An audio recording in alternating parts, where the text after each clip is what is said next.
Good afternoon, everyone. I'm Rick Barron, Executive Vice Chancellor for Health Affairs at MU and the Executive Director of the NextGen Precision Health Initiative. Thank you for joining today's NextGen Precision Health Discovery Series. It's my pleasure today to introduce our speaker, Dr. Melissa Terpstra.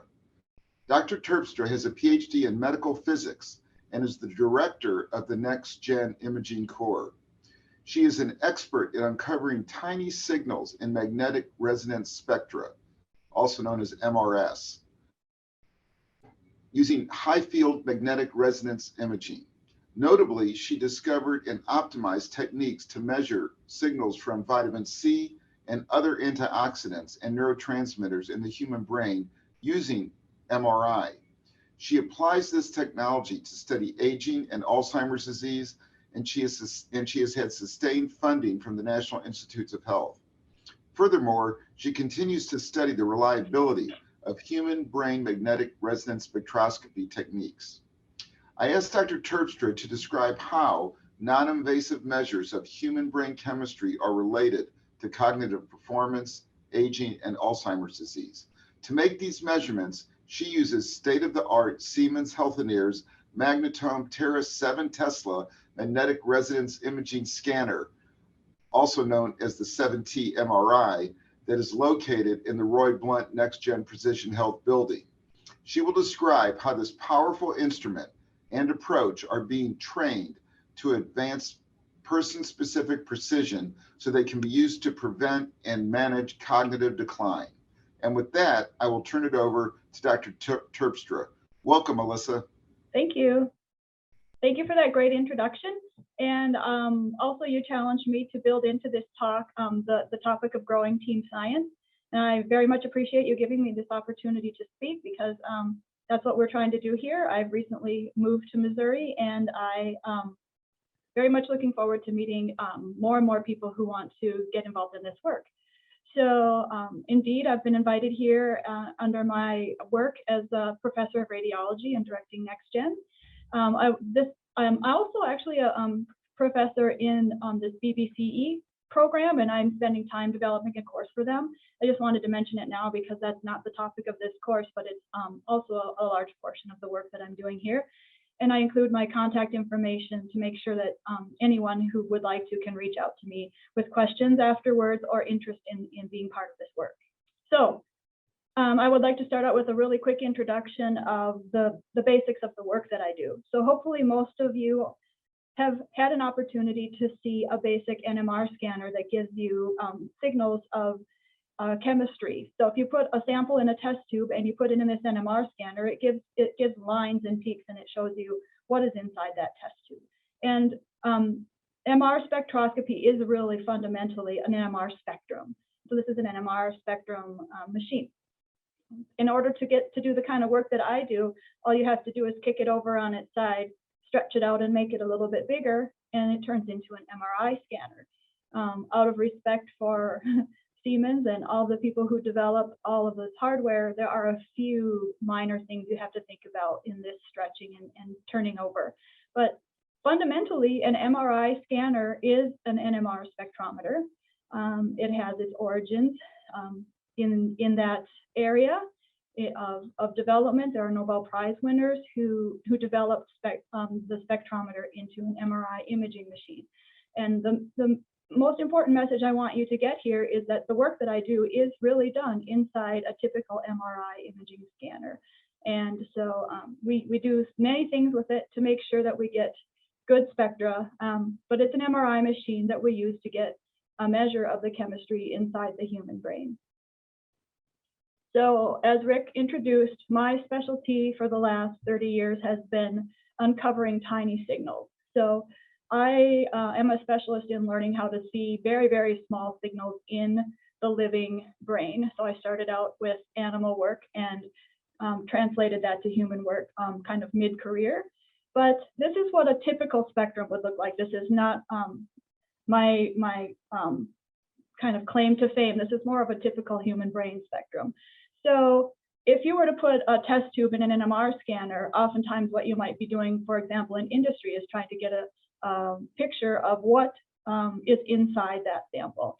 And each peak on this line is attached to a particular chemical. Where it lies along this ppm scale, which is actually a number of hertz, or a measure of chemical shift in hertz, and we convert it to a parts per million scale. But each line represents what that chemical is. And each chemical actually, because of the coupling in the molecule, gives off several peaks. And that's how we're able to tell what it is. The lines are much, much more narrow in a sample that's in a test tube. So one of the biggest challenges that we have to overcome with scanning the human brain is that these peaks are much broader than you would see in a typical spectrum. And that is some of the work that actually is going to be a specialty in this lab. Another thing that we can't do in the human brain that's done in the chemistry lab is purifying the sample. So in the chemistry lab, you're able to sort of remove the nuisance signals from the sample, or you do many things to it to make it easier to see. But we can't purify the human brain. We have to measure it as it is in the living participant in the study. So one thing that we can do, though, is that we take this spectrum that has, as we know it, these are all of the chemicals, and these are individual spectra from each pure chemical, and we know that all of these things are in the living human brain. So we know that these things all contribute to this spectrum. Most of traditional human brain spectroscopy looks at the signals from the biggest peaks, the NAA, the creatine, and the choline. But I specialize in looking at the tiny signals. So for example, we'll pick ascorbate, which is an abbreviation for vitamin C. And you can see that it has this very tiny signal that's overlain by many other signals. So if you go down the line, there's also a huge glutamate signal that it's riding on top of. And it also has a signal over in another location that makes it more unique, but it's very overlapped. What I've done historically is to use the physics of the molecule to detect only the things that we really want to see and not see all of this stuff, to remove the big signals and also the overlapping signals. So admittedly, there are several things in here, but there are fewer in the edited spectrum, and they're not covered up by anything else. So when we talk about validating the presence of this signal, so I was the first one to claim that there is signal from this in the living human brain and that we can measure it. And it took a while for the field to accept that this is actually a real signal. And also, in order to do this, we have to make measurements at what we call a long echo time. And without going into all of the details, there are ways that can confound the way that our signal is measured. So this was a 7 Tesla study where I was actually moving to the next phase of my career, which is how I'm doing things now, is actually to go back and measure the whole spectrum and not tease out the tiny signals. And the only way that we can do that for ascorbate is to do this at ultra high field of 7 Tesla. So we need these high field scanners in order to see these tiny signals in ways that can be done to robustly study aging and Alzheimer's disease, so that our study is not confounded by things that can happen at these long echo times. And going to team science, some of my collaborators I thought might enjoy seeing what I looked like back in 2010. And I was starting to think about what's important on the team in order to make this kind of science grow. And I was tempted to think, well, at this stage, I was pretty much on my own. But when in reality, I wasn't. I was part of a well-supported team in order to thrive in this work. So I had, of course, basic training in MR spectroscopy, all of the ins and outs of how to create a good spectrum. I had a lot of exposure and a lot of people training me, literally a PhD advisor, postdoc advisors training me in this area. And also becoming a good experimental scientist, being able to answer questions about whether this is a robust way to do things. I had a lot of academic freedom. I'm thinking a lot about that. How did I get so much freedom? Because I, of course, had to do work that was, supporting my salary, but I also had a lot of freedom in magnet time, in my own time, in order to try new ideas. And helpful colleagues. So fitting these spectra, you have to put all these signals in and try to deconvolve this into each of the constituents. And doing this with editing was also a new development that I contributed. And I had a lot of help from people who, loaned me their simulation software and allowed me to adapt the fitting software. I could at least start from their starting point. So that was an important part of the team science. So I already talked about how you can exploit the properties of the molecule to see only the signals that you want to see. And one of the first applications that I did was to study oxidative stress. So I realized once I discovered the vitamin C signal, it is an important antioxidant. And I also had unique expertise in studying glutathione. So another unique contribution I made to the field was to intentionally edit for two things. So it's a bit counterintuitive because you're usually trying to see just one thing, but I was able to see this antioxidant pair. And I studied this in aging and Alzheimer's disease. Of course, I did this at this long echo time, which I mentioned does cause some confounding. So we would rather do this at 7 Tesla at shorter echo time, and that's what I'm doing now. But in terms of the team science, I want to mention the importance of a very good postdoc who came on to join me in this project at this time. So an important member of this team was an outstanding postdoc who did know how to do Siemens programming.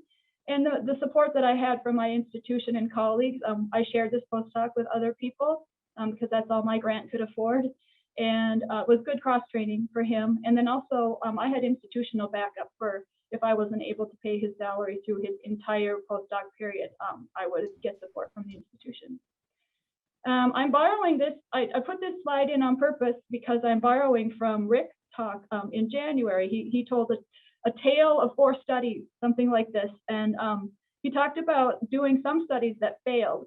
And I wanted to bring this study up because when this team approached me, so I'm going to go to the team science part of this. I was kind of brought onto this team by another collaborator in Minnesota, Gillian Uz, and she had connections with this pharmacokinetic team. And they wanted to see if their drug would cause brain glutathione signal to increase. And at the time, I was low in grant funding, and I said, well, you know, the brain is under huge homeostatic regulation. You're never going to see a signal, and it's going to be a small change and a small signal. You're never going to see it. But if you really want me to do it, I'll do it for you. And so they said, yeah, we really want you to do it. So we did this study where we gave this drug, N-acetylcysteine, which is simplistically, it's a precursor for cysteine, which is the rate limiting step for glutathione production. And so we're looking for glutathione in the brain. So we gave an intravenous infusion of N-acetylcysteine, and we took 6 patients and 3 healthy controls. And we watched what happened as what happened to the brain glutathione signals as during the infusion. So the pharmacokinetics folks did the best modeling that they could to see when they thought they would be most likely to see an increase in brain signal, and we thought that would be out at 90 to 120 minutes. And so we knew we couldn't keep these patients with IV infusions in the magnet for that long. So we measured them at baseline. So each person is normalized to their baseline signal as 1. And then we took them out of the magnet and gave them a rest and watched the brain glutathione signal. So here we are at 110 minutes on this curve. Really the point in these spectra is that the glutathione signal is sitting in here and you can't see any change in it. It's hiding underneath all of this. And this was an important opportunity for me to validate the fact that if this signal changes, we can see that signal, even though you can't visibly see it like we would have been able to do with editing. There is a change in the signal, and it really is glutathione. It's not some kind of artifact of the experiment, but it really is glutathione. So a really nice experiment that we saw brain glutathione increase in every single individual. They did blood redox measurements. So some of the field would say maybe this was just a signal coming from the blood, but that could not have been because the blood peaked long before the brain did. Plus, there's not enough blood in this volume to give this kind of signal. So as far as the team science goes, this was a beautiful example of another group approaching me with an idea I would never have thought of, and a study that turned out very successful. And one thing that was really nice for me at this stage in my career was this funding was coming from some other PIs. So I was able to be part of this study and really focus on making sure the experimental approach was rock solid, but other people were dealing with the funding. And also, this was about the time that I started to bring recruiters and study coordinators on the team. Earliest in my work, I did my own recruiting and coordination of the study. And as I grew as a scientist, Of course, I had to start trusting other people with those roles, but having done it myself, I know how much work it is, and we always have to remember that that's an important part of the team. So to describe the study, oh, lost my pointer, there we go. How am I doing this? What am I doing with this work to study Alzheimer's disease and aging and advance this towards precision medicine? So with my second grant, now I'm using, I'm measuring what I call the 14 chemical profile in the brain, so I can measure 14 chemicals. And in this grant, this is a past grant, papers have been published from it, but it provides the framework for the work that I'm doing now. So very briefly, the study was a study of a young cohort.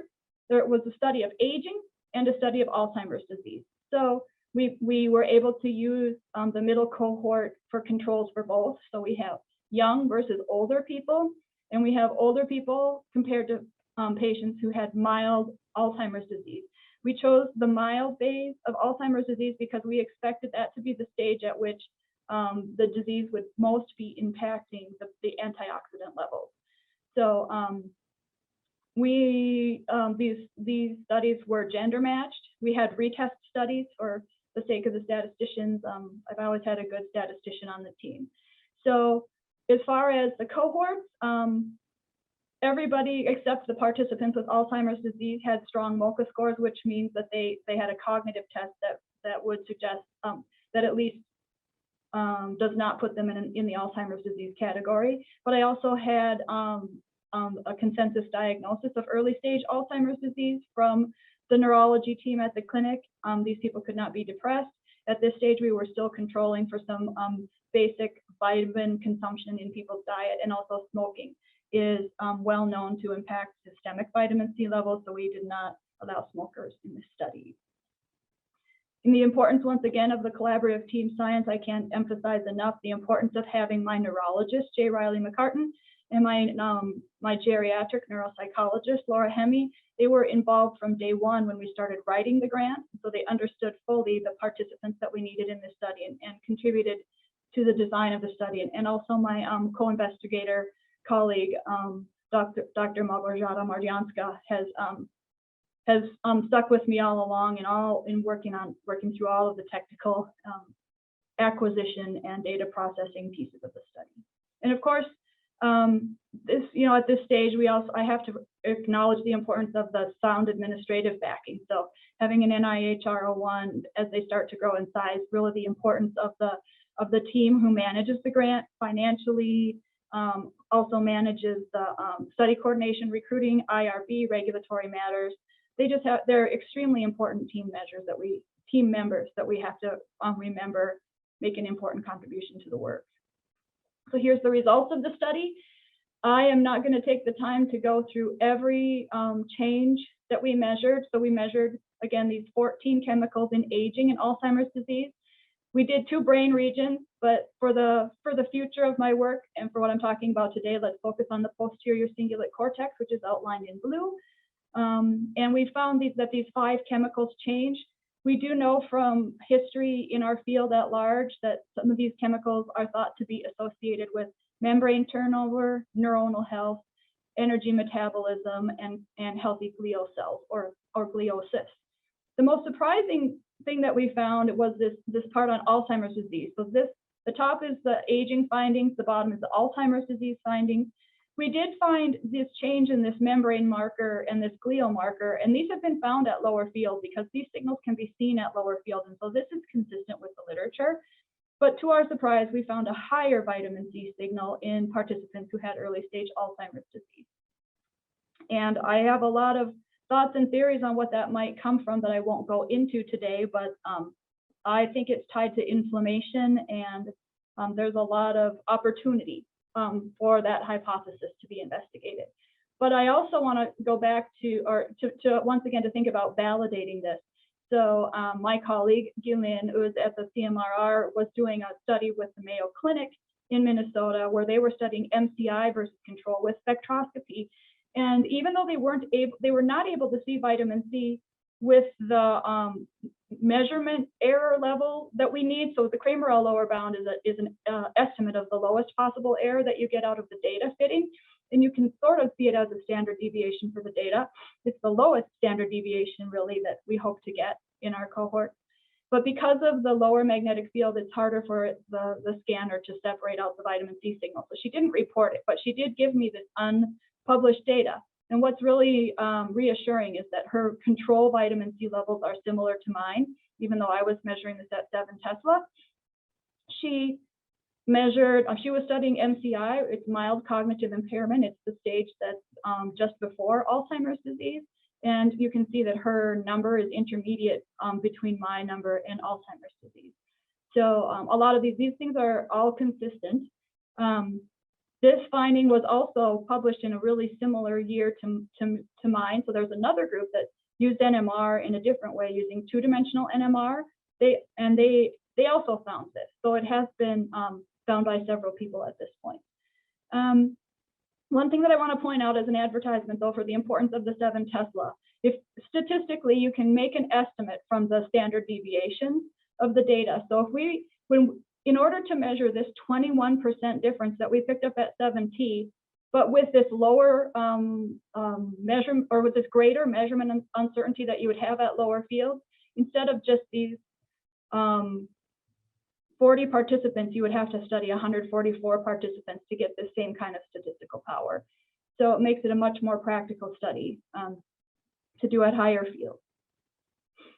So one of the parts of my overall collaborative story is that I became part of the Human Connectome project. So my lab in Minnesota is historically very engaged in this Human Connectome project. And because the Human Connectome project issued an RFA, so it's a brain initiative award that comes from the National Institutes of Health. It's one of their main emphasis in the National Institutes on Aging. And they issued it's a U19 award. So what they asked the community to do was create images from a large group of people that could serve as a control cohort for other studies.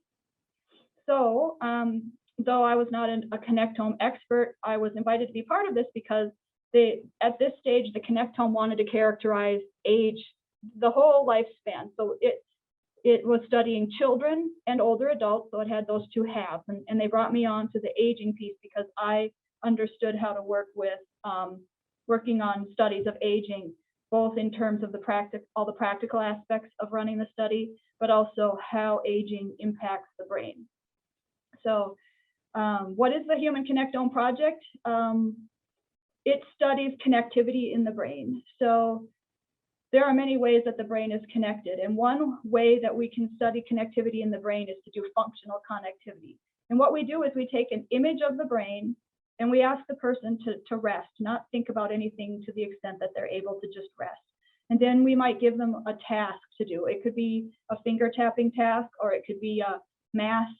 They could be asked to compute figures, memorize faces, many things. And so a task fMRI image, what you do is you subtract the working image from the resting image, and you get a picture of where the brain lights up the most. And that's related to the relative oxy and deoxyhemoglobin, and that changes the brightness of the signals, and you can model that and get a sense of where the brain is working on the task. So that's one way that the brain is connected, and the Connectome is studying that.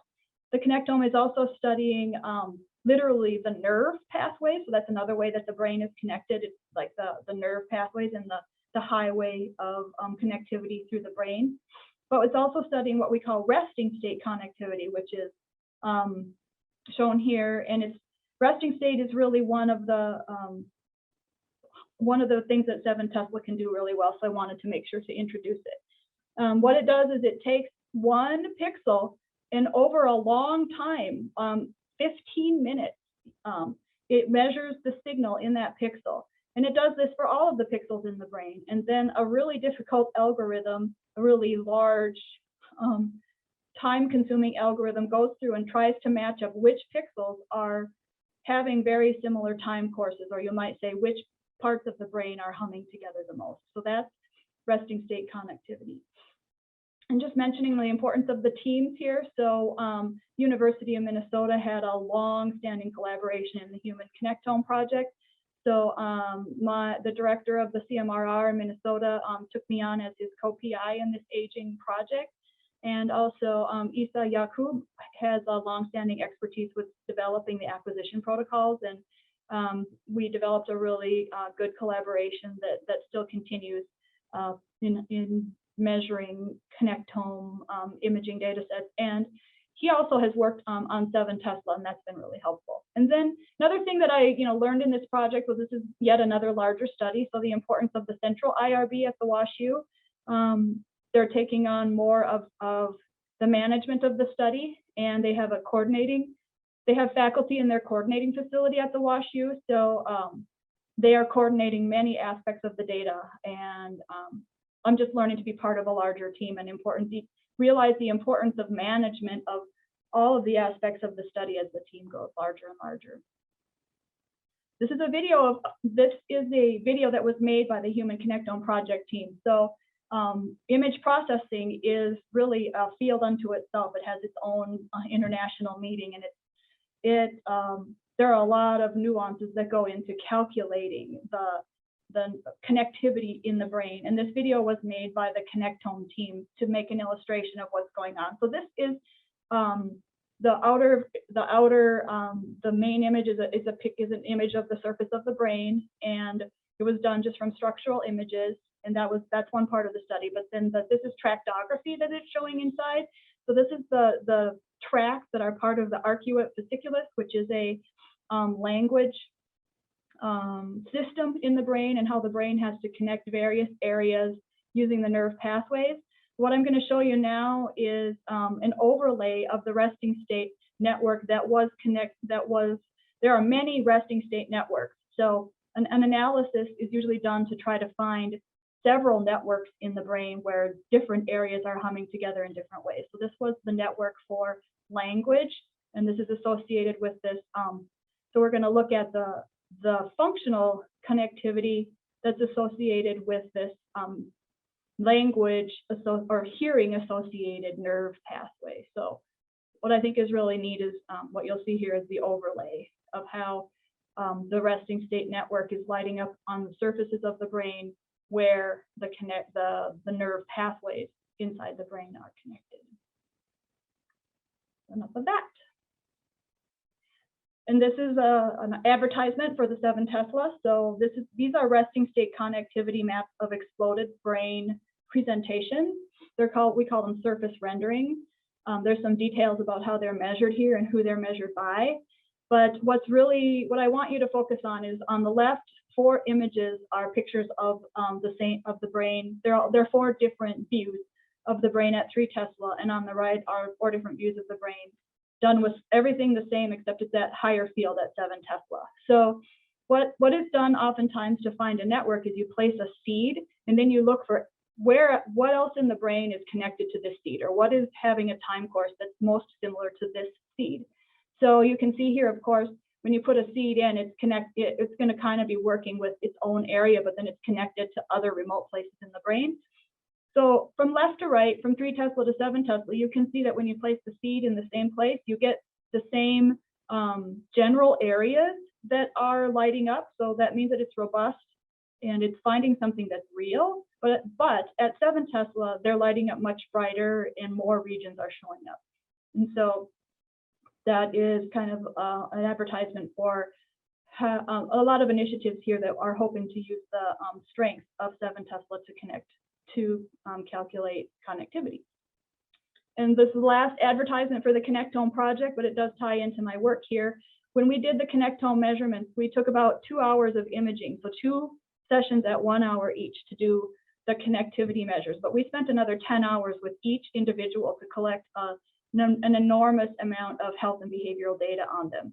So we have health and behavioral data.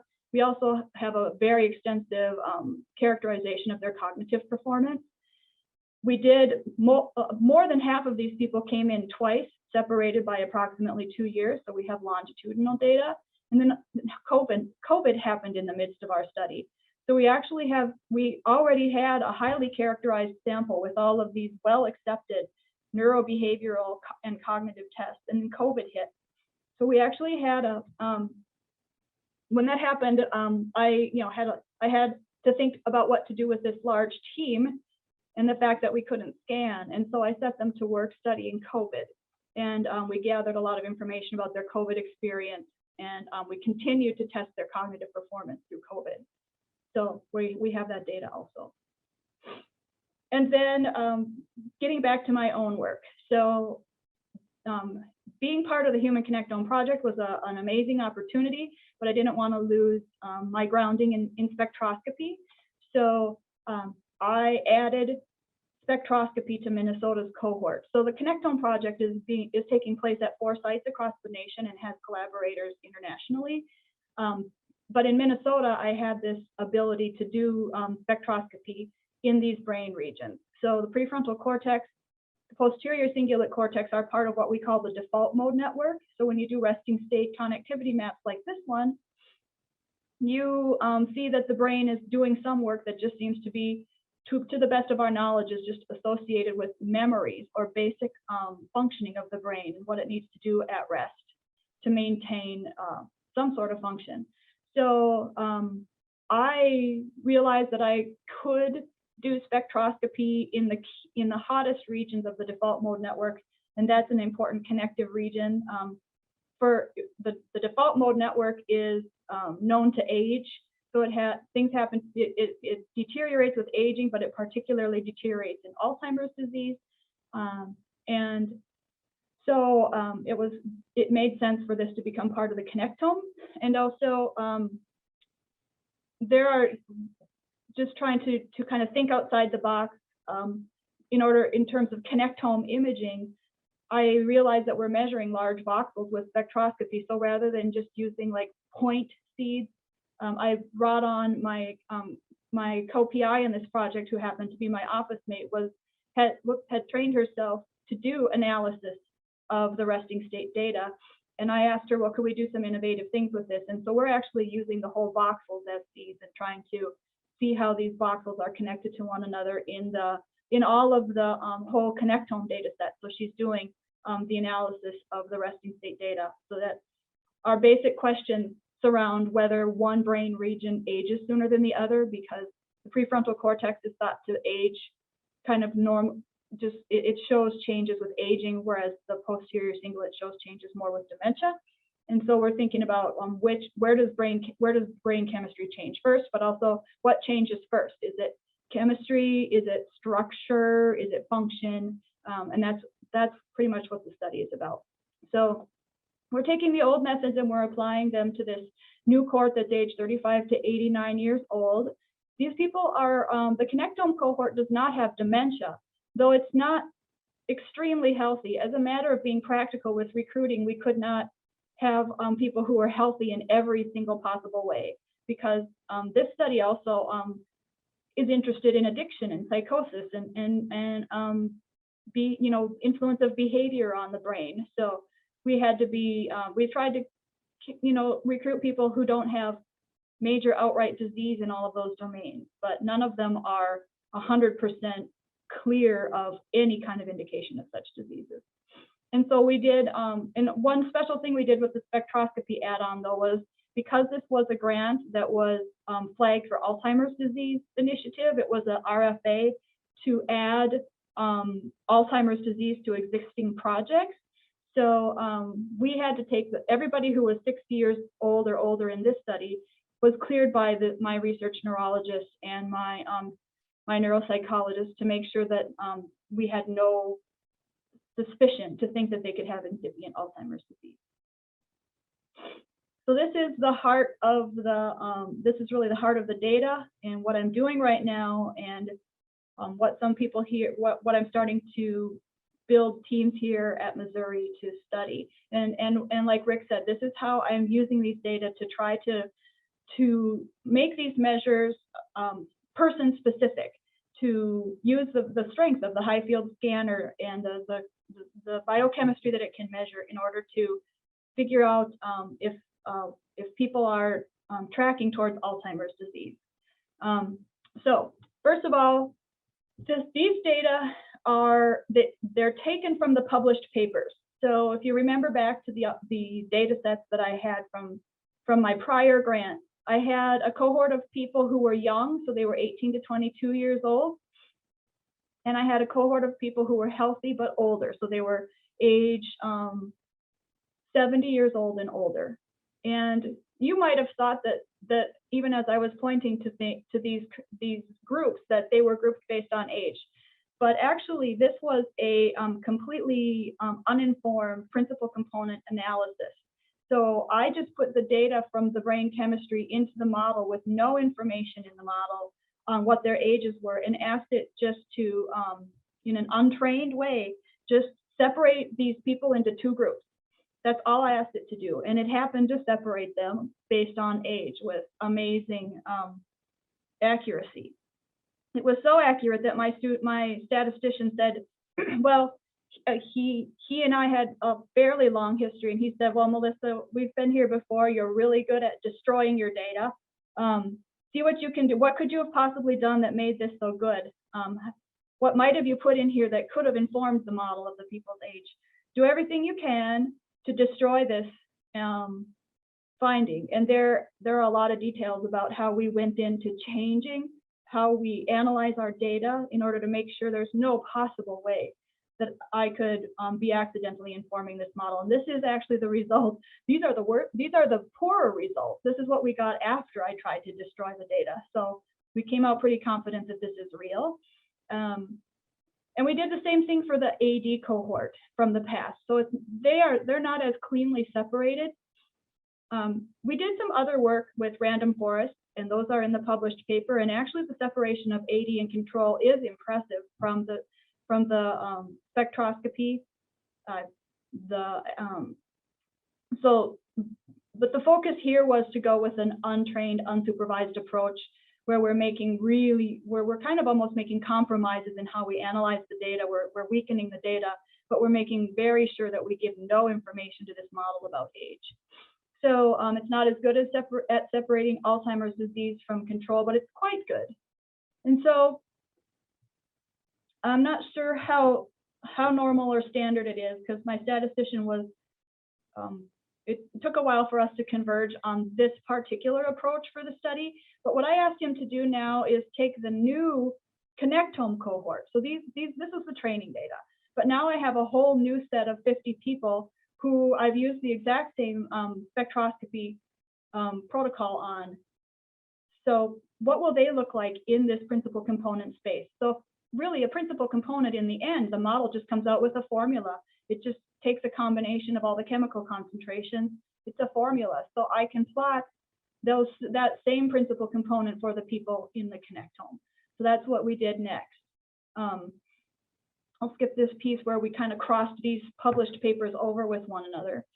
But here's what the Connectome cohort looks like. So those people were 35 years old to 89. So interestingly, some of the Connectome people look particularly young in terms of their profile. So we can look into, for example, what else in their whole data set might have them appearing young, and what does their cognition look like?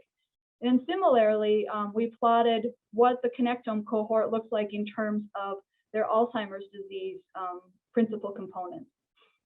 The importance of the team, like I said, my statistician was also involved with the study from the very beginning, designing what we were going to do, making sure we did the appropriate amount of test, retest, and ask the questions appropriately. It's difficult to model what changes first, what changes second, what changes third, and spent a lot of time with us there, but also stuck with me in this goal of using the data to become more of a precision person-specific tool. And yeah, the future there really, though, as we move forward is, of course, this is just the spectroscopy data on a fraction of the cohort, and we have imaging, comparable imaging data on more than 1,000 people. So one step farther, this is on the upper left here is a copy. This is just a copy of what I just showed you. And what we want to remember is if principal component 1 is more negative or more to the left on these curves, it looks either more, a more leftward number is older or more Alzheimer-like. So with the Human Connectome project on aging, like I said, it measures many, many things. So two of the things that I'm focusing on are polygenic risk score. So blood samples are taken from all of the participants, and we're able to calculate their polygenic risk for Alzheimer's disease. And those scores can be calculated with and without ApoE4 in the model. And then also I talked about the memory, the cognitive testing. So you can also calculate a composite score for memory. That was the collaborator in Oxford who did that.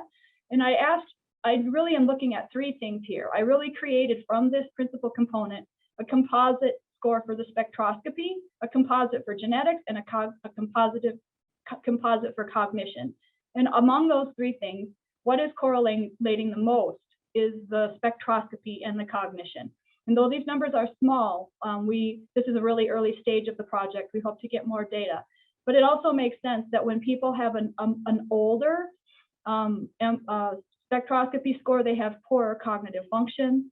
And interestingly, even though the principal components themselves were not as strong for Alzheimer's disease, you actually have a really similar correlation where with people who are more Alzheimer-like also are having poorer cognitive function. And you have to remember that none of these participants have any hint of having incipient Alzheimer's disease. And so the importance of the team, I'm going to start speeding up a little bit here because I don't want to miss the work that's taking place here in Missouri. So the people who are coordinating the studies, making the measurements, and contributing the risk score and cognitive data. And I'm just going to, in the interest of time, skip really quickly over this data on the amyloid PET. But we have some really interesting findings in this normal cohort where the older cohort who is PET positive but cognitively normal, they have a higher brain marker of neuronal health signal. So it seems possibly to be a protective mechanism in some of these people. The importance of my radiologist colleague who is reading those PET scans for me. And so this shows really the growth of my program. These are collaborators, grants that I was able to bring with me to the University of Missouri. A farewell party they had for me in Minnesota in September, and the importance of the welcome that I got here in Missouri, and the importance, once again, of all the team members in radiology, Dr. Eltes for having the vision to bring the Terra into her department, and really my research program of several of us that has really caused a lot of work for these people, and they've been very gracious in helping us to get started here. And then the team here in the NextGen building, helping us get in from the beginning and help us with all the logistics, important members of the team. I was really attracted here by new neurologist colleagues who have been really great in being patient and also helping me get started with this Alzheimer's disease and moving this grant here to Missouri. I want to take a moment to mention the other parts of the welcome here. My neighbors have been really gracious to me, but I happen to have neighbors who are going through the Alzheimer's disease experience, and they've also been gracious to make me part of their lives and help me see that from a more personal perspective. Don't want to also then neglect to mention the importance of the research study participants. Each of these look like a data point to us, but they're a human being who went through a lot of extra work to be part of our study. And then growing team science here. So Joseph Cousins was the one who pointed me to this position in the first place, and he and Ayman Nada have been really amazing in helping me understand the needs of clinical imaging here. And Christina McCrae is also helping me along in getting the Alzheimer's recruiting going. These are the new team members. So Andrew Kasilica will be the neuropsychologist in the program. So he will make sure that we're doing our testing properly, but he has developed an interest in the COVID data and the influence that stress had on cognition. He's taken up an amazing role in putting the data set together because it's huge and unwieldy. And so he and Lyndon Coghill have been working together with that, and Linda will be the new statistician, very interested in this huge data set. Chartice Jones, I met during, we were both new faculty in the same orientation, and we were sort of introducing ourselves, and he said, I'd like to work with imaging data. And it turns out that he's an expert in image denoising, and so he is learning some of the processing that needs to be done in my grants, and will provide a lot of continuity with the processing, but also hopefully develop his career in the direction of making these data better. And So in this Connectome project, in the future, rather than spectroscopy just being a tiny little piece of it, I was actually able to convince the Connectome team to put spectroscopy into the whole cohort. So MGH and Minnesota both have Terra scanners.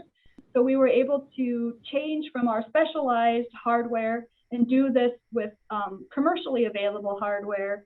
So Siemens coils and the Siemens Terra scanner, we adapted the protocol to get good spectroscopy. We were able to do it at MGH, and then we were able to very quickly do that here in Missouri. And so the teams here, for part of the project, what I have to do is take this image, which was also measured at 7 Tesla, and do the segmentation into the gray matter, white matter, and CSF in order to normalize these signals for an actual concentration. And Rep Frolinger has been amazing in getting these started and ready. So when that grant is ready to go, where his team has helped create the analysis pipeline that will make sure that we're ready to do this segmentation. And he and David Beversdorf and many others have already included me in their grants. So there's a lot of collaboration going on in many ways. But you know, the fact that I was able to move here and get this same amazing image just like I did in Minnesota before I left, and the same amazing spectral quality, really has a lot to do with the partnerships here. So Julie Pan landed here long before I did, and was making sure that all of the scanners were running as best they can. And John Grimstead really, you know, it's a Siemens product. It seems like the same scanner should do the same thing in 2 different places, but it's not that simple. There are also a lot of legal and contract matters that need to be taken care of, and this really happened very quickly. Would not have happened without that partnership. This is the imaging suite, this picture of the imaging suite with Julie and Mark Burton, who's our expert scanner on the 7 Tesla. And we are noticing ways that we can bring spectroscopy, not just from my research program, but to the patients at this institution. So once he saw the good spectra that I was getting, he was excited about using this for his patients. And I feel I can hardly stop him from applying this clinically, which is ultimately my goal, not just my own isolated research, but that this will actually be important to be used for patients. And of course, that's another thing that the Siemens partnership is helping us with. Trying to figure out how we can do that, use technology that's available to everyone to benefit the patient. And this is really quickly, finally, a new collaboration that our lab is working on over the last month. We've really been working on this direction, but Craig Emter approached me and said, well, we have this swine model where we make them obese and we give them a cardiac challenge, and we basically create a challenge to the brain that's cerebrovascular. And we find that our pigs get Alzheimer's plaque. And I know that might not sound like a big deal, but it's really hard to find a model that you can manipulate in time, but it's not genetic. So it's more naturally occurring Alzheimer's disease. So he's been gracious, Craig has been gracious in allowing us to try our coils to see if they'll fit his obese pigs. And yeah, hoping to move that forward into trying to understand where Alzheimer's, where is this vitamin C signal coming from in the brain. And I want to end with this, you know, Dr. Altis likes to say that the 7 Tesla is the Ferrari of MRI. And I like to remember that we, you know, it's a special machine, but we need to look under the hood and look at the engine. That's an important thing too. And a couple of weeks ago on our Terra, Julie and Hobie took installation of a very special insert inside our magnet, our system that will do, it helps improve the homogeneity in ways that are, you know, they're going to put us at the lead of the race, you might say, because it's going to be higher end technology and something that I've come to rely on, and I'm really, will really be able to pull out ahead because they're here doing this work. And finally, of course, you, postdocs interested in working with us are something very welcome if you want to become part of what's happening. Wow, what a tour de force. Well, thanks, Melissa. And you know, as a neurologist, I'm of course really welcome NextGen Precision to Health Discovery Talks on neuroscience. So, but I think that even the non-neuroscience people in the group hopefully got a real appreciation of the power of precision imaging in this space. So thanks a lot for sharing all of that. I think, Mary, I always jump ahead before you do. I know I'm supposed to do that yet. Okay, you do the Q&A and then I'll wind it up with next time. Go ahead. Okay, thank you. Thank you so much, Dr. Terpstra. And please, everyone on the call, go ahead and enter any questions you might have through that Q&A function on Zoom. And so our first question was started out with, thank you for your outstanding presentation. And the question is regarding your interest or plans for children and infant research movement going forward. Well, so the Connectome project was interesting because it almost designed itself around the other half, which was the child half. So it studied children aged 6 to 22. And Minnesota did not do the 6-year-olds because they require a smaller coil. But so in a way, the grant is it served that cohort more than the aging cohort because they were more challenging. But it served us well because it caused us to have to create protocols that are robust to motion and that are fast and practical. So I have that history of understanding the challenges in children, and all of this technology can be done in children, but it's not a focus that I don't have a project in that area right now. But there's no reason to think that our scanners can't do this work in children. There are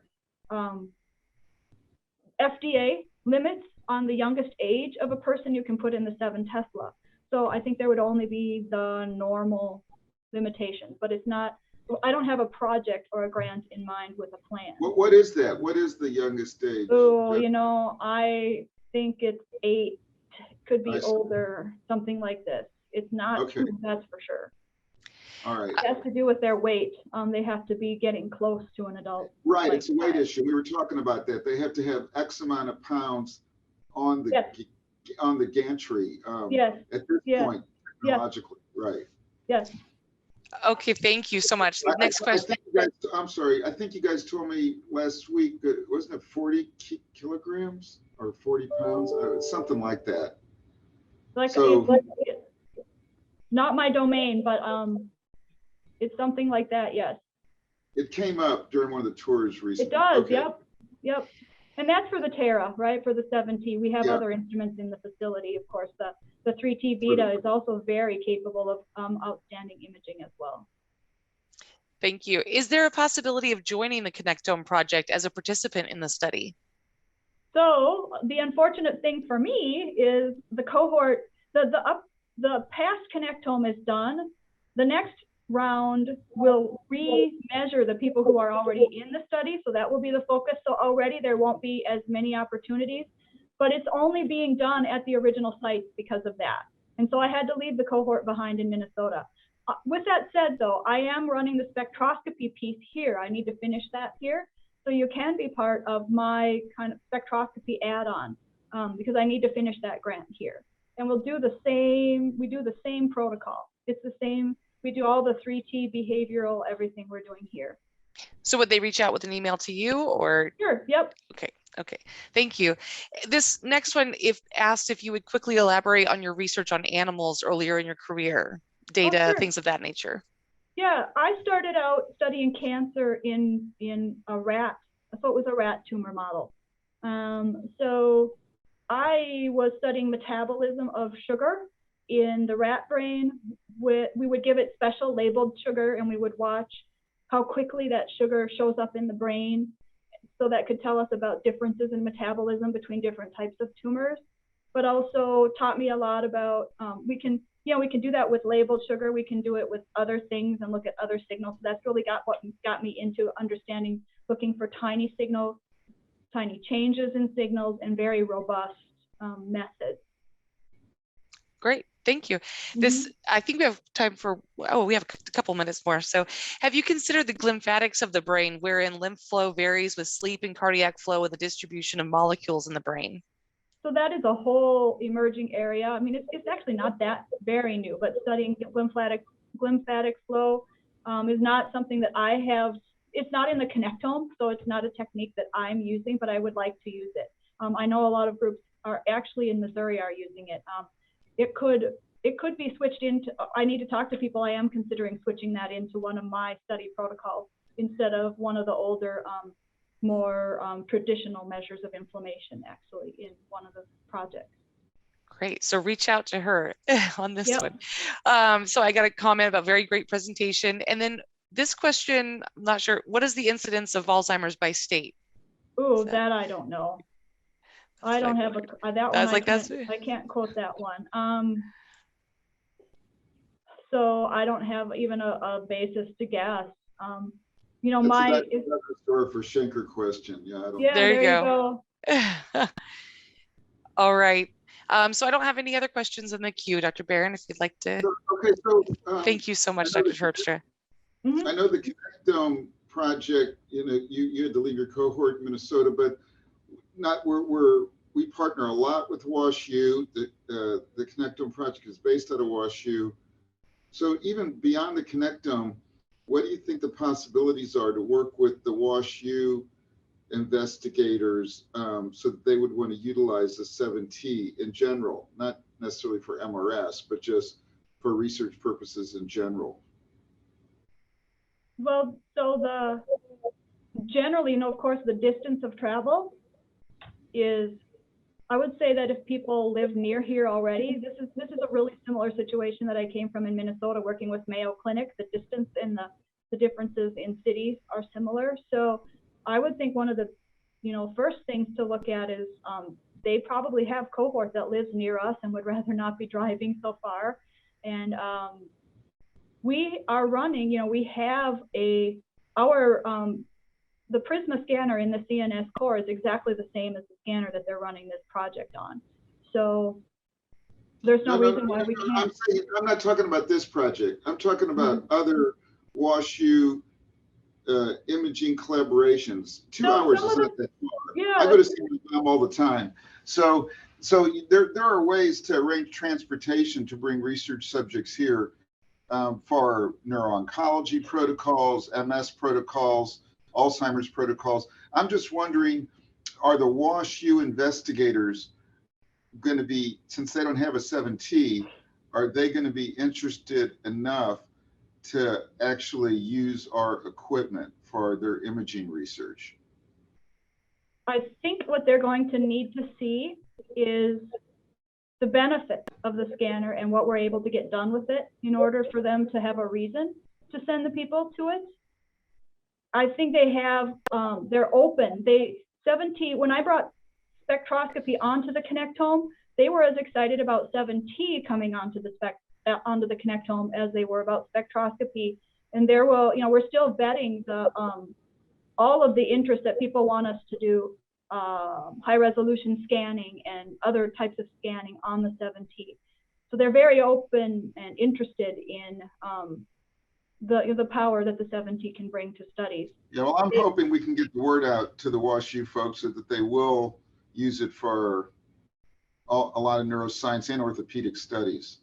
You know, you know too, we have some, in addition to the Connectome folks, there are other investigators at the WashU or affiliated with the WashU who are already engaging with being willing to collaborate on projects, especially the processing side of things. All right, well, thanks a lot, Dr. Terpstra. So as everyone knows, these webinars are really intended to highlight critical precision health topics and approaches. And I want everyone to think about research opportunities in precision health where you can contribute and help identify potential collaborations across the University of Missouri system. Next month, please join us for our NextGen Discovery series when Mark Johnson will present comprehensive tracking of SARS-CoV-2 lineage using wastewater surveillance. He's really got a lot of national attention for this. Dr. Johnson is a professor of molecular microbiology and immunology here at the MU School of Medicine, and his presentation will touch on COVID-19 monitoring project that tracks the spread of COVID through wastewater on Wednesday, May the 11th. So please put that on your calendar and we'll see you next month. So thank you again, Dr. Terpstra, thanks Mary, and thanks for the IT team for getting this all together. Thanks for listening too, for all the listeners. Thank you.